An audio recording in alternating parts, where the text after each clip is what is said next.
আজকে আমি তোমাদের একটা সাধারণ মেয়ের গল্প শোনাব, যে ছিল একজন সৎ এবং দয়ালু। সে প্রতিটা মানুষকে সবসময় সাহায্য করত, কিন্তু একদিন তার সাথেই খারাপ কিছু ঘটে যায়।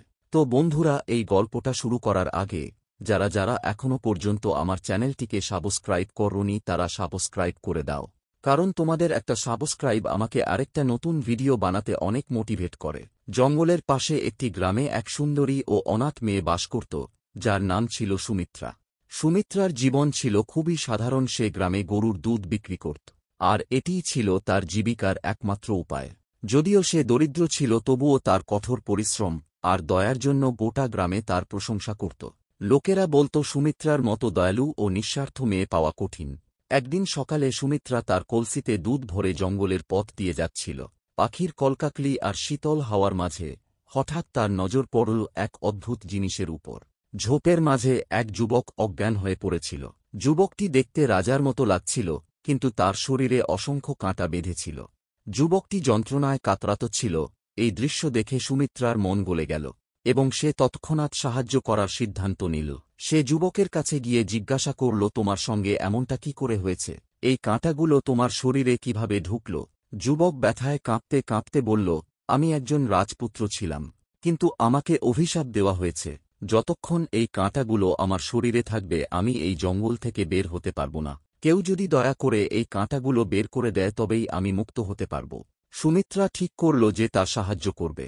প্রতিটি কাঁটা এত গভীরভাবে বেঁধেছিল যে তা বের করা ছিল খুবই কঠিন, কিন্তু সুমিত্রা হাল ছাড়ল না। সেদিন রাত যুবকের সাহায্যে লেগে রইল। সে কয়েকদিন ধরে বাড়ি ফিরল না। সুমিত্রার পরিবার এবং গ্রামের লোকেরা চিন্তিত হয়ে পড়ল। তারা মনে করল জঙ্গলে কোনো বন্য প্রাণী হয়তো সুমিত্রাকে খেয়ে ফেলেছে। এরপর একদিন যুবক সুমিত্রাকে বলল, তুমি আমার অনেক সাহায্য করেছ, আমি চিরকাল তোমার কাছে কৃতজ্ঞ থাকব। আমি তোমার জন্য সবকিছু করতে পারি।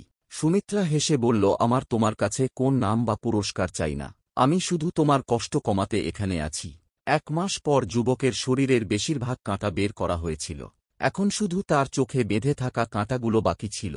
সুমিত্রা ভাবল, এই কাঁটাগুলো খুব সাবধানে বের করতে হবে, যাতে যুবকের চোখের কোনো ক্ষতি না হয়। ঠিক তখনই এক সাধারণ মেয়ে, যার নাম ছিল মৌসুমী, সে জঙ্গলে এল। মৌসুমী সুমিত্রাকে বলল, তুমি খুব পরিশ্রমী এবং দয়ালু, তাই আমি কি তোমার সাহায্য করতে পারি? সুমিত্রা তার উপর ভরসা করে বলল, ঠিক আছে, তবে সাবধান। শেষ কাঁটাগুলো খুব কঠিন, আমি তাড়াতাড়ি ফিরব। মৌসুমীর হাতে শেষ কাঁটাগুলো বের হতেই যুবক একটা গভীর নিঃশ্বাস নিল এবং ধীরে ধীরে উঠতে চেষ্টা করল। তার চোখে চমক ফিরে এসেছিল, যেন সে এখন পুরোপুরি মুক্ত। সে বলল, তুমি আমাকে বাঁচিয়েছ, আমি তোমার কাছে খুব কৃতজ্ঞ। কিন্তু এর মাঝে যখন সুমিত্রা কিছুক্ষণ পর ফিরে এল, তখন দেখল যুবক পুরোপুরি সুস্থ হয়ে গেছে। যুবক মৌসুমীর প্রতি কৃতজ্ঞতা জানিয়ে বলল, তুমি আমাকে বাঁচিয়েছ, আমি তোমার কাছে কৃতজ্ঞ। তুমি যা চাও তাই পেতে পারো। মৌসুমী হেসে বলল, আমি তোমার রানী হতে চাই। রাজপুত্র হেসে বলল, আমি এটা মেনে নিলাম। এসব দেখে সুমিত্রার মন ভেঙে গেল। সে ভাবল, তার দয়ার ফল কি হল? এটাই কি তার প্রতিদান? সে চুপচাপ ভাবল, এখন তাকে তার জীবনে ফিরে যেতে হবে। সুমিত্রা কিছু না বলে সেখান থেকে চলে যাওয়ার সিদ্ধান্ত নিল এবং তার কলসি তুলে জঙ্গলের পথে হাঁটতে লাগল। সুমিত্রা যখন পথে হাঁটছিল, রাজপুত্রের নজর তার দিকে পড়ল। সে দেখল সুমিত্রা খুবই দুঃখী, তার চোখে গভীর হতাশা। রাজপুত্র তাকে যেতে দেখে বুঝল কিছু ভুল হয়েছে। সে চিন্তিত হয়ে পড়ল, কেন এই মেয়ে এত দুঃখী ও চুপচাপ চলে যাচ্ছে? রাজপুত্র মৌসুমীকে জিজ্ঞাসা করল, ওই মেয়েটাকে ছিল, আর কেন সে এত চুপ ছিল? মৌসুমী মিথ্যা বলল, সে একজন গরিব দুধ বিক্রেতা মেয়ে ছিল, যাকে আমি সাহায্য করেছি। সব পরিশ্রম আমিই করেছি। এখন তুমি আমার। রাজপুত্রের কাছে মৌসুমীর উত্তর সন্দেহজনক লাগল, কিন্তু সে এই নিয়ে বেশি ভাবল না। সে রাজপ্রাসাদে ফিরে গেল। কিছুদিন পর রাজপুত্রের বারবার সুমিত্রার কথা মনে পড়তে লাগল। সে আবার মৌসুমীকে জিজ্ঞাসা করল, ওই মেয়ে আমাকে কি সাহায্য করেছিল? মৌসুমী হাসি মুখে আবার মিথ্যা বলল না, কিন্তু রাজকুমারের পুরোপুরি বিশ্বাস হচ্ছিল না যে সুধা সত্যি বলছে। রাজপুত্রের মনে সন্দেহ জাগল, তাই সে ঠিক করল এ ব্যাপারে একজন দরবেশের পরামর্শ নেবে। দরবেশের কাছে বহু বছরের জ্ঞান ছিল। রাজপুত্র জঙ্গলের গভীর পথে গিয়ে সেই দরবেশের সঙ্গে দেখা করার সিদ্ধান্ত নিল। দরবেশের কাছে পৌঁছে সে সবকিছু খুলে বলল। দরবেশ তার চোখের দিকে তাকিয়ে বললেন, তুমি মৌসুমীর মিথ্যা ধরে ফেলেছ। যেই মেয়েটা তোমাকে সাহায্য করেছে সে হচ্ছে সুমিত্রা। এ কথা শুনে রাজপুত্র অবাক হয়ে গেল। সে বুঝল মৌসুমী তাকে ধোঁকা দিয়েছে।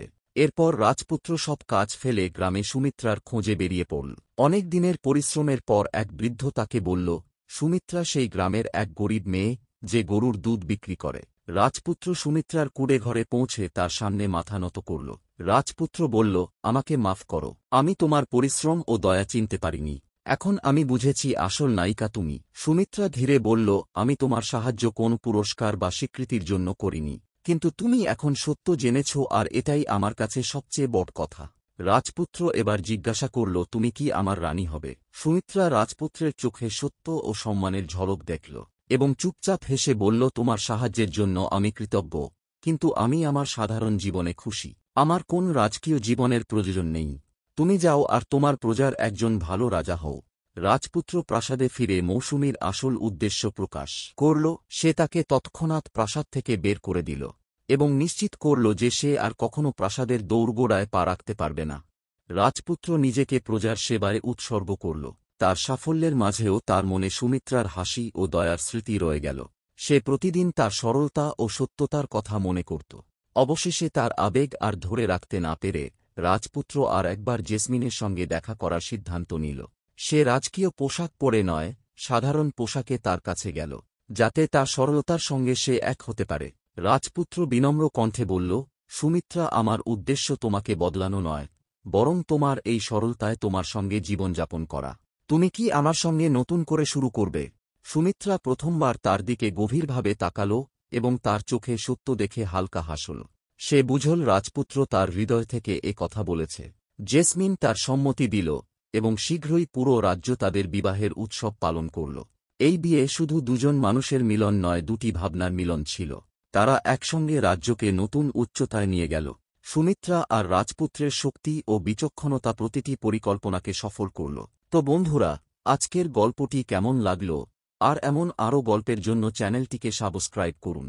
আপনার একটা সাবস্ক্রাইব আমাদের নতুন নতুন গল্প নিয়ে আসতে বেশ উৎসাহ দেয়। আর হ্যাঁ, যদি তোমাদের নিজের নামে গল্প চাও তাহলে কমেন্টে অবশ্যই নিজের নামটা লিখে যাও।